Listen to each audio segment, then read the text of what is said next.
fight yet, but it's all good. We're back, continuing. I think we finished the prelims with Tom Breeze's jab KO. I think I said it. Check out our Instagram. We posted it. It's pretty incredible. Do you have a highlight of that on Instagram? I do. I did post it. I'm looking too. Right here. I got it. It's just jab, showing it on YouTube. Yeah, he's just backs up, wait for the jab, there, boom, Yeah. done. Then he just jumps on him and just beats him until he taps out.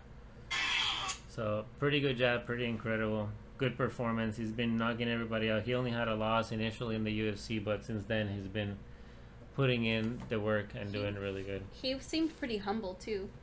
Yeah. Okay. Pretty good guy.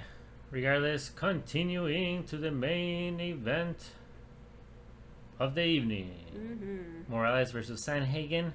Starting from the bottom, we have Ilia Tuppura versus Yulev Salau. That was a decision, round 3. That was a crazy fight. Lots of scrambles, lots of submission attempts from every direction, from electric chairs to rear nakeds to arm bars to triangles, everything. I think total submission attempts, there were 6. Yeah. And that's what the fight consisted about. They went on 15 minutes and only threw 70 strikes combined.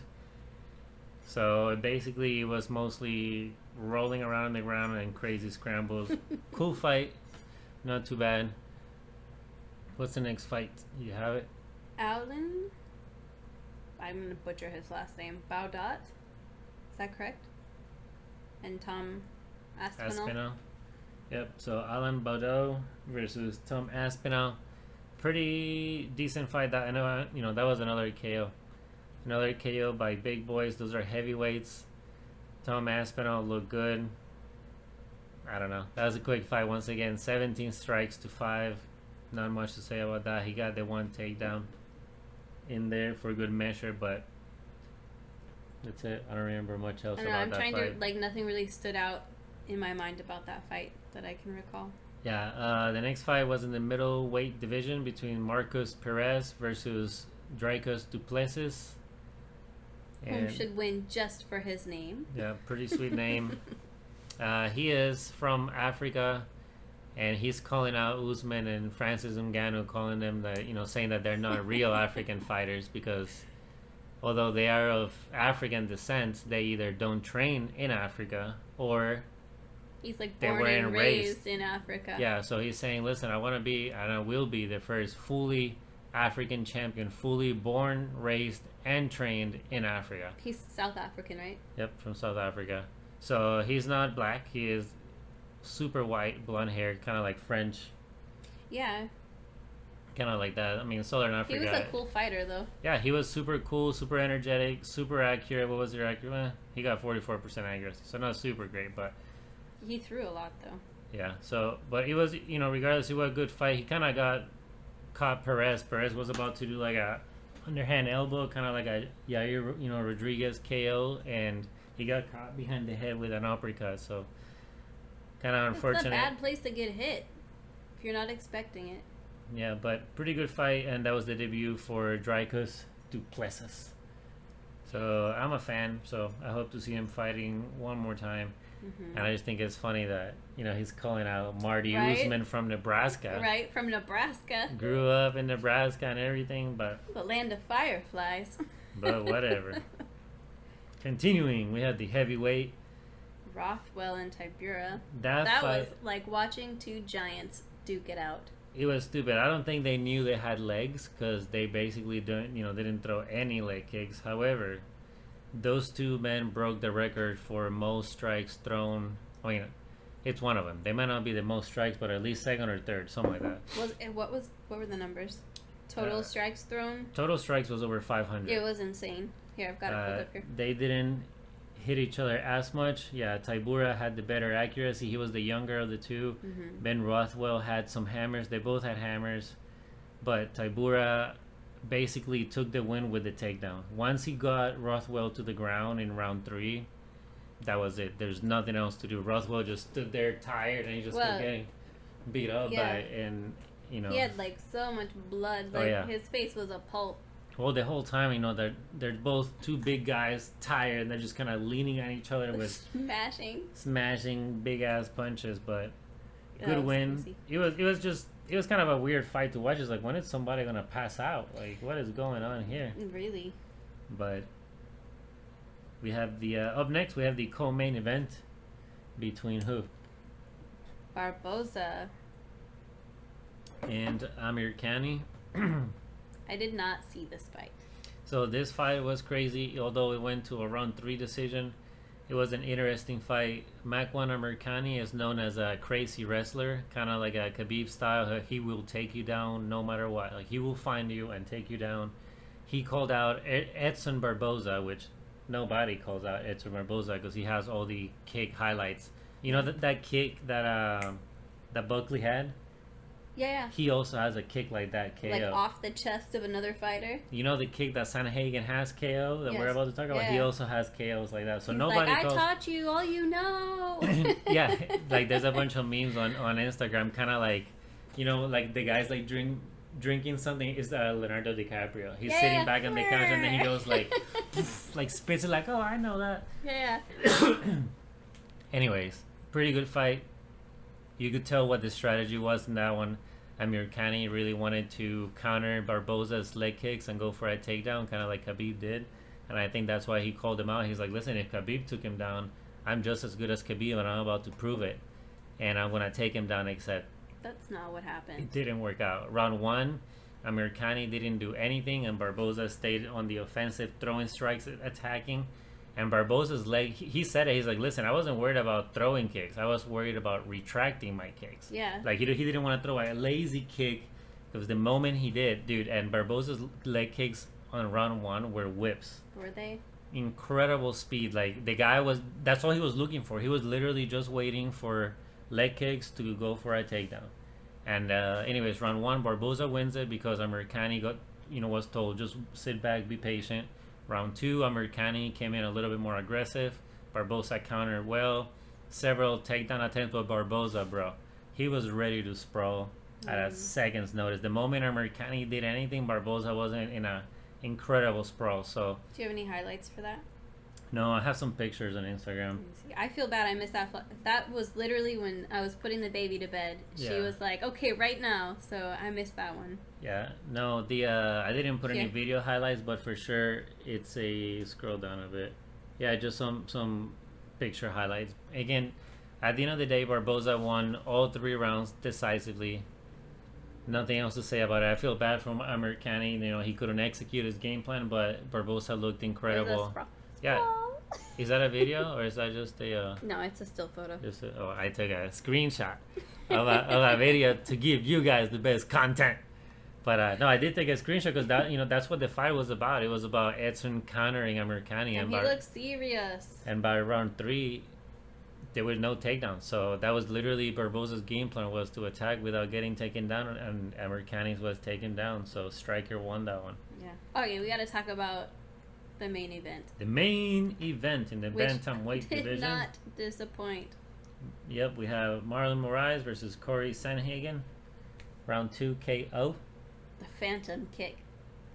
That kick was so fast that I didn't know what it was for a while. It took me a minute to find a replay somewhere that it would actually show what happened. And even in the replay that I found, it happened so fast that it looks like it just like the backside of the leg hits him, but in reality the heel hits him in the head. But it happened so fast. It's here, yeah. Yeah, it's down. It's that one. Okay, you want me to show them? Yeah, let's show it up real quick with volume so our listeners. Boom. Yeah, you can even tell it happened so fast. And then he's like, oh, okay, I guess some more. There, here, you deserve the whole thing. Spinning heel kick. Again, even that you have to pause so you can actually see what happened. Most people are saying it is the kick that it is not, but it is a spinning heel kick because he got hit by the heel, and they right here in the middle stuns Moraes. He kind of tumbles backwards. Sandhagen jumps on him. Just the way he runs up after him too, like everything looks very well orchestrated. Yeah. He doesn't even move his arms. He like penguin shuffles up to him like, "Ooh, I gotcha." Well, you gotta be careful for the down kicks too. You never know. But the referee Right. stepped in right away and stopped the fight. That was unexpected. Something pretty cool about Corey Sandhagen is that they asked him in the post fight, "Hey, was that your game plan?" Because they always ask, "Was that exactly your game plan?" He's like, "No, I'm an open fighter. I'm a freestyler. I honestly step into every fight with an open mind. I don't know what I'm going to do." Well, some guys like Barboza knows that the other guy's a wrestler, so the wrestler's gonna wrestle. Yeah. He's open to anything. So you wanna do grappling? Let's grapple. You wanna strike? Let's strike. So just kind of interesting because most guys go in there with a game plan. Whether they throw it to the side like my Perry or decide to stick to it. I think if Morales had hair, we would have known immediately because it like his bald ass heel over his bald ass head. Nobody saw anything. Yeah, it was a pretty good KO. But I think that concludes the recap. You have anything else for those fights? I don't think so. Okay, I think that concludes the recap for UFC Fight Island number 5, UFC Fight Night Morales versus Sandhagen, and UFC on ESPN like 35. Who knows? You see that? All those names. Isn't that crazy? What? You weren't paying attention. All the names for UFC. They had like UFC Fight Night Morales versus Sandhagen. The titles. It was also UFC Fight Island 5, and it was also UFC on ESPN. Yeah. I was paying attention. It's on camera. Everybody's just trying to get a pie of the promotion. But anyways, let's talk about some news real quick. Not much going on other than Dern got a fight. Dern got a fight. Yep, she did against. I posted that on Instagram. Did you? I literally. What's just the date? I have it. So it's gonna be Mackenzie Dern versus Jan Dirova. Mackenzie is ranked 14. Jan Dirova is ranked 15. They're gonna be fighting on UFC 256 December 12th. So pretty excited. They are both black belts in Jiu-Jitsu. Jan Dirova is coming off a first round submission against Herrig, and is on a 2-fight win streak. So she kind of deadly. Looks like a scary beast monster, and she is a scary beast monster. I'm surprised Dern would take that fight. She's been saying she wants to show off her striking and all this, and now she takes a fight against a known grappler that she will grapple. That is it. So other than to cement your name as the best jiu-jitsu female in the UFC, I suppose there's really no reason to take that fight. I don't think anybody really wants to refuse a fight right now either. With everything that's been going on, Dana's like, you don't want to fight, don't fight. I'll get somebody else who will. He's making an example of like the number 3 and 4 ranked guys in the division with Poirier and Ferguson. You don't want to fight? No, and give it to the next guy. Oh, you don't want it either? I'll give it to the next guy. Yep, I wouldn't refuse a fight. I'll give it to a brand new guy from Bellator. Who cares? Right. So anyway, so pretty happy for Mackenzie Dern. Looking forward to that. Nate Diaz makes fun of Conor and Poirier because he's pretty much saying, I already smoked both of those guys, Conor and Diaz, and Conor already smoked Poirier. So what are you guys doing? He's like, it's just a friends fight. That's not a real fight. It's just friends hanging out. So that's that. It's a charity fight. And then Conor calls. So then what happened is some people are saying, oh, Poirier, Conor is underestimating you. He just thinks you're like a whatever fighter. And then Poirier comes out saying, listen, I get it. He is wanting to get a warm-up fight against a southpaw because he wants to fight Manny Pacquiao. And Poirier is a southpaw. So he said that kind of like out of spite, like, Conor. Yeah. And Conor's like, correct. You are my warm-up for a Pacquiao fight. Getting into his head for already. For a Manny Pacquiao fight. Right? Yeah, literally, Conor's like, yeah, you're right. He's like, I already beat you. I already beat you. This is just another warm-up, another southpaw. We're going to box in there. And then Poirier's like, and box we shall. Okay, so we'll see. Yeah. So anyways, I'm honestly looking forward to that fight, Conor versus Poirier. Conor destroyed Poirier back in D-Day. Poirier looks a lot bigger and sturdier and stronger than Conor, so we'll see. Looking forward to that fight. Was there not drama with Khabib? There's always drama with Khabib. lately, Khabib just did an interview in which he talks about Tony Ferguson. They asked him about Tony Ferguson, and he's basically saying, listen, Tony is washed up. He's done. He was on a 12-5 winning streak, and we respected him, but he is a stupid guy. Because they asked him, hey, what did you think of Tony doing a double weight cut? He's like, stupid. I respect the guy. He's a good guy, good fighter, but stupid guy. Basically. That was verbatim. And if you're listening on the podcast, that is not a recording. That was me imitating Khabib. So basically, we own all the rights to that. So basically, Tony said that Tony is finished as a fighter. He's probably on his next fight. He's going to lose again before he wins. And yeah, so he just thinks Tony just doesn't train smart or whatever. Yeah, so he's just not interested in Tony. Like, ugh, like, you lost. Peon. Get out of here. But Dana is saying that he might get Tony for his very last fight, so who knows? He's like, here, eat this. I mean, nobody wants to fight Khabib. The big fight would have been Conor, and that's where everybody was heading to. Even Khabib said that he would fight Conor. But now with everything that's going on with Conor, Khabib's like, even if you give me $5 billion, I will not. Literally, he just said that $5 billion he won't fight Conor. So Conor's kind of off the table right now. Ferguson's off the table. Poirier is off the table. Who else is he gonna fight? A bear. Another bear. Start with a bear, bear. ends with a bear. This time a wild, full circle. A American brown bear. Grizzly bear. Yeah, not like the tiny bears they got in Russia. No circus bears. Yeah, none of those little clown looking. Don't drag us on the internet, PETA. Anyways, and then Tony fires back at that, saying some weird stuff that nobody really understands on Twitter. I would like to say what the essence of what he said was, but I really couldn't figure it out. We're still trying to work it out. He's just saying, I'm coming for you. Something like that. Could you clarify? And then Khabib's like, listen, Tony, I'm not fighting with you. You can fight Makhachev, which is one of Khabib's teammates, Islam Makhachev, and Ali Abdelaziz offered Khabib $100,000 cash to show up, and $100,000 cash if he beats Makhachev, as a separate pay. As a, hey, Tony, fight our guy, come fight our guy Makhachev. Who? Ali. He's the manager for Khabib, the manager for Gaethje, he's the manager for Henry Cejudo. So he offered to pay Khabib to fight. To pay Ferguson. Because Khabib doesn't want Ferguson. That's done. Yeah. So Ali Abdelaziz told Ferguson, hey, Ferguson, because Islam is coming up in the rankings. Yeah. Khabib's about to leave, so they want Islam to be the new champ, essentially. That's kind of the game plan.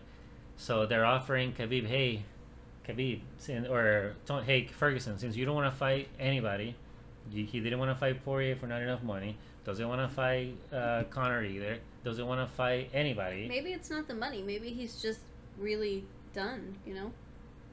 And he didn't want to fight Michael Chandler. He only wants to fight for the belt, you know, and I get it. You know, these guys have been in the UFC for 10, 12 years. Yeah, but that's not how that works.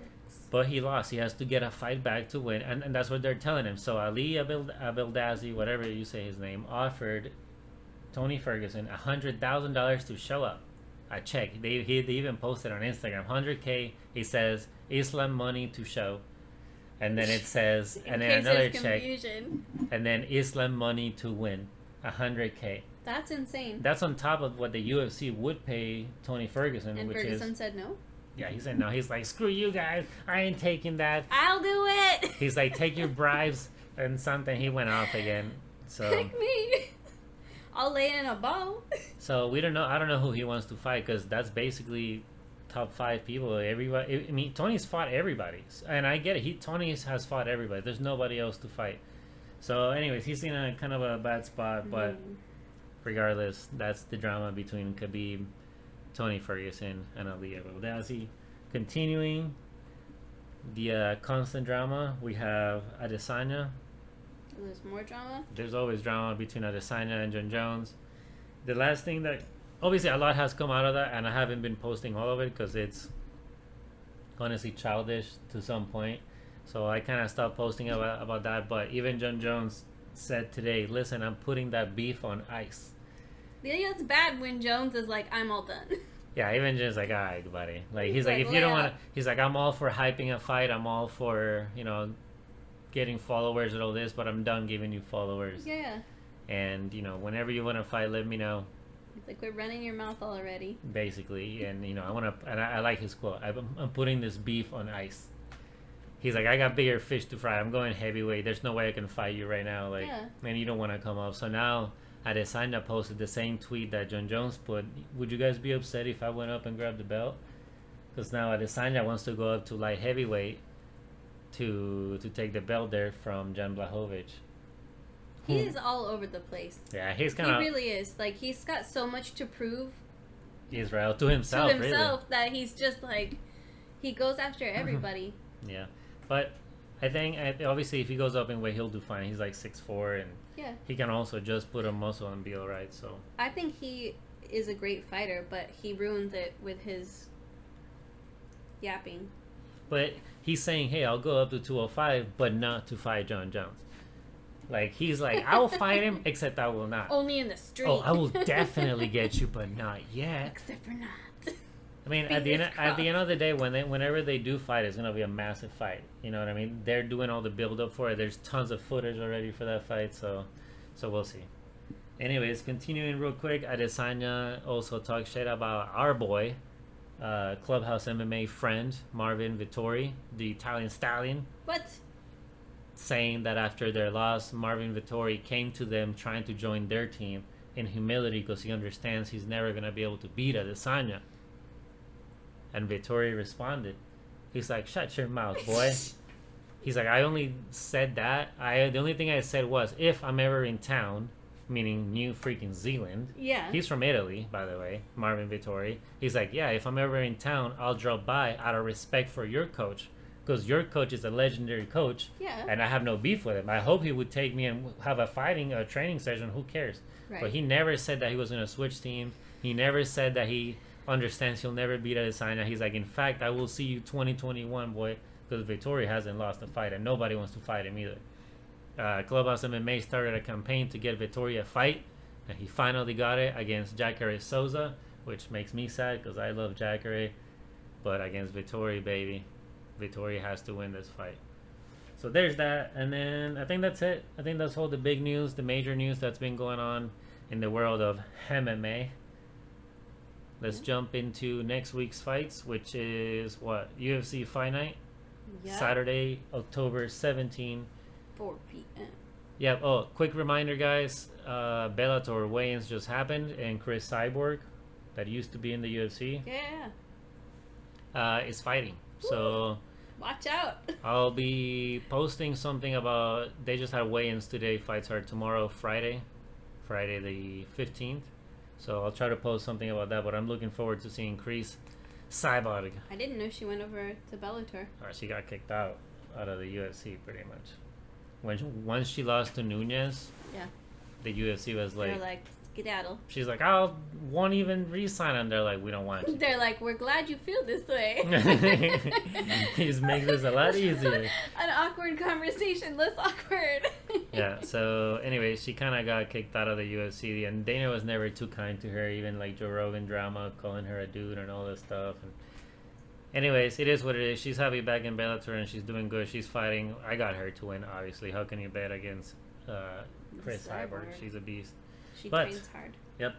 Okay. Going to this weekend's card, UFC Fight Night Ortega versus the Korean Zombie. Also, UFC Fight Island 6. We will be covering it live as it happens via Instagram and Twitter. If Chris wants to post, I'll post something on Twitter too, though. Starting from the bottom, on the prelims, we have Said Nurmagomedov versus Mark Stryleg. Long story short, Said Nurmagomedov is 1-1 in the UFC, and he is Khabib's cousin. What gave it away? Nurmagomedov. I had to double check that because there's a lot of people with that name, but yeah, it's pretty common. He beat up there in Dagestan it is. So he beat Ricardo Ramos, but then he lost to Barcelos. So here he comes once again against Mark Stryleg, whom is doing his UFC debut. So we'll see. I was like, he doesn't even have a picture. Yeah, and when that happens, it's usually because they don't. It's just their UFC debut. I'm like, Mark, you look like you need to cut some weight. The UFC hasn't fully committed to them yet. They're like, we might still cut you. But that's that. What's the next fight? The light heavyweight. Between... Nope, you got these names. Yeah, let me pull it up. Mira, it's here. Oh, Antigulov versus Grecian. I'm still trying to work out how to pronounce that first name, and I'm hoping he has a nickname. I'm gonna call him God. Oh, God. Yeah, Antigulov. I got Antigulov to win this one. He is the younger in that one. He's coming off of a loss to Paul Craig, though. He got submitted, but just, in round one.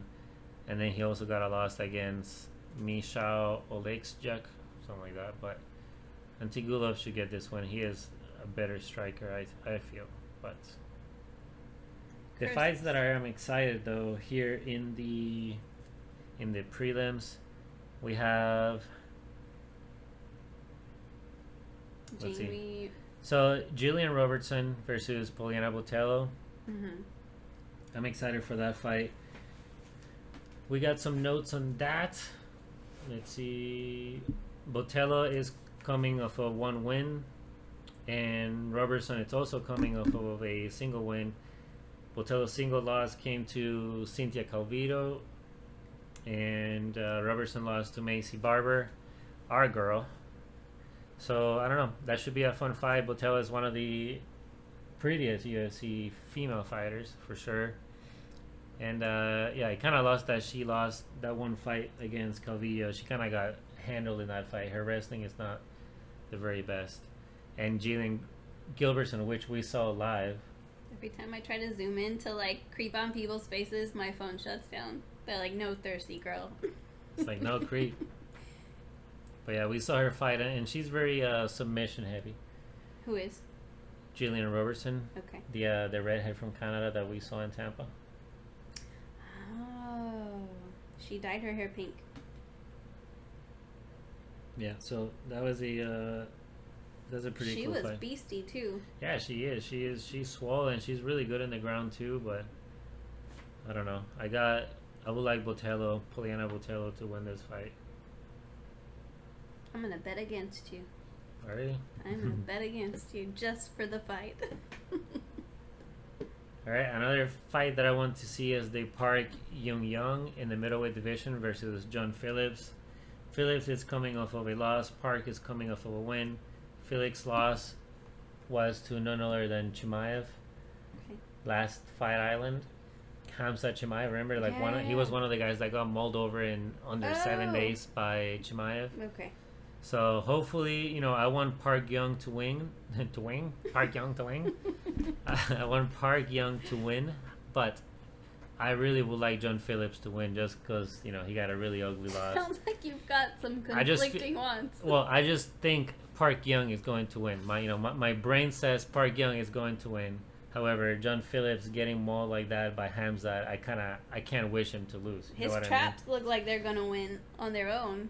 So, who, John Phillips or Park? Yeah, his traps are like. Yeah, Park is beastie. That's what I'm saying. Park lost to, I think he only lost to Hernandez.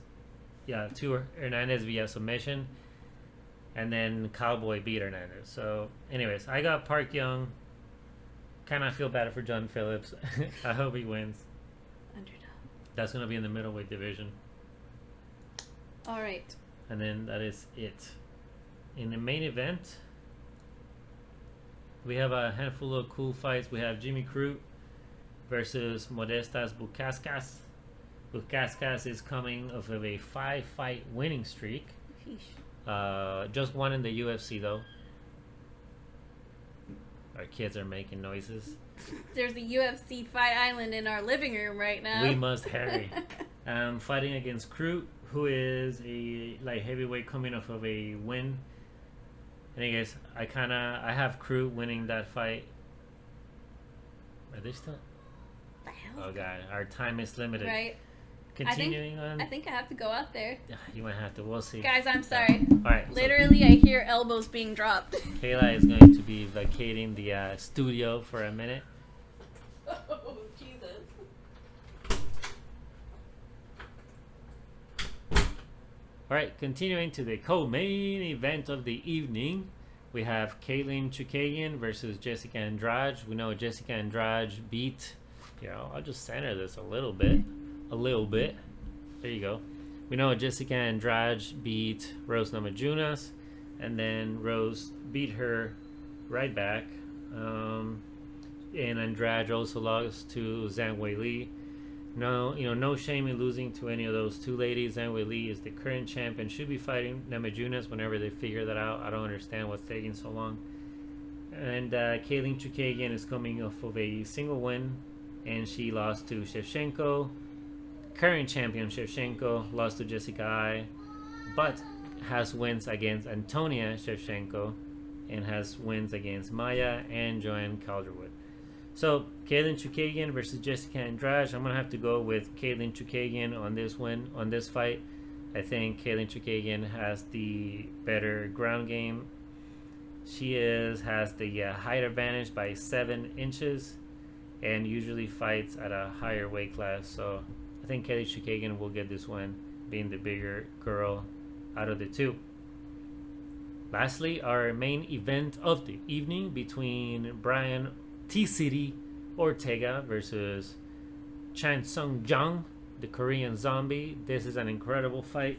The Korean Zombie is coming off of 2 wins in a row. Kayla has come back to the studio. Anyways, the Korean Zombie is coming off of 2 wins.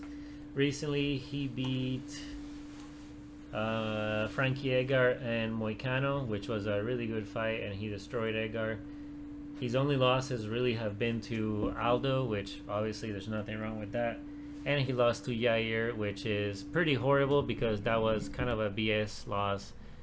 He was winning all the fights, all the rounds, until the last second. Yair goes with the KO that he kind of like turns under.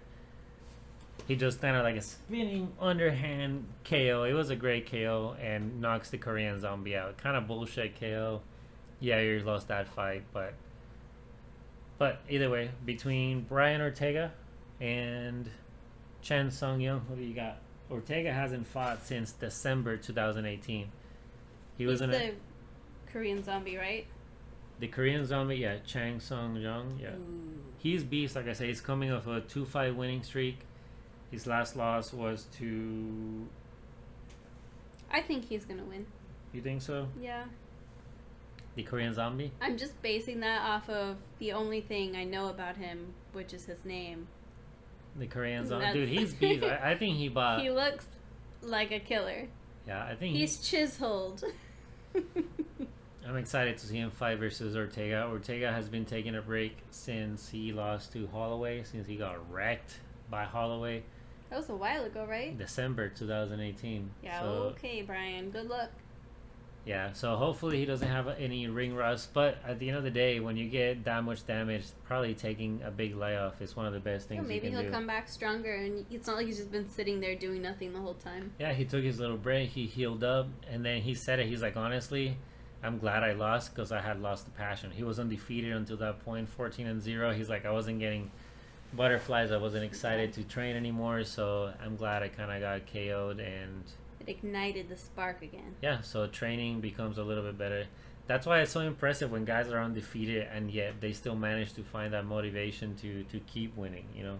Yeah. A lot of people are just happy to get a win. Just make it to the UFC is good enough. To some guys, just getting an interim belt is good enough. To some guys, getting the belt once is enough. You know what I mean? Like, or they do it for so long too that they're like Cowboy, where they're literally just there and they're like, I don't even want to be doing this. Like during the fight, I'd rather be somewhere else right now. Yep, debating with yourself. So I'm glad he took a break. I hope he looks incredible. I kind of want the Korean Zombie to win. I kind of feel bad he lost against Yair Rodriguez, the BS knockout. Redemption. So hopefully he's looked incredible in his last 2 fights, and then again, you know, Brian Ortega, I love the guy, but it's time to go. I think he can take one more loss against the Korean Zombie. So that's my pick. I got the Korean Zombie. I got Caitlin Chukagian. I got Jimmy Crew. And then in the prelims, the fight that I care about everybody. But the ones that I want to make picks on are Jillian Robertson versus Poliana Botelho. I want Poliana to win. The Ginger's going to take it. I don't know. We'll see. She might. She loves to just shoot all the time, like shoot takedowns all the time. Park John Young versus John Phillips. I got Park. And Said Nurmagomedov, I really haven't really cared for most of his fights. He didn't look great his last fight either. But we'll give him a chance. We'll see if he comes back with the win for this one. But I think that is it for this week's episode. Thank you for joining us. We apologize for all the interruptions and screamings and crying and talking over there, you know. It's real life, y'all. It is real life. We are real people with real crazy children. At Corona times.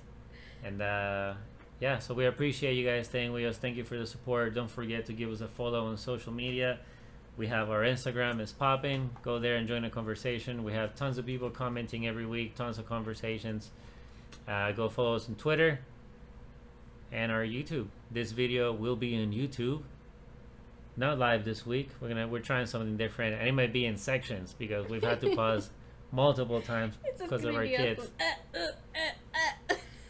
But once again, we are Clubhouse MMA. My name is Josh. This is my wife Kayla, and this is Clubhouse MMA, where we don't just talk about it. We are about it. Thank you. Bye.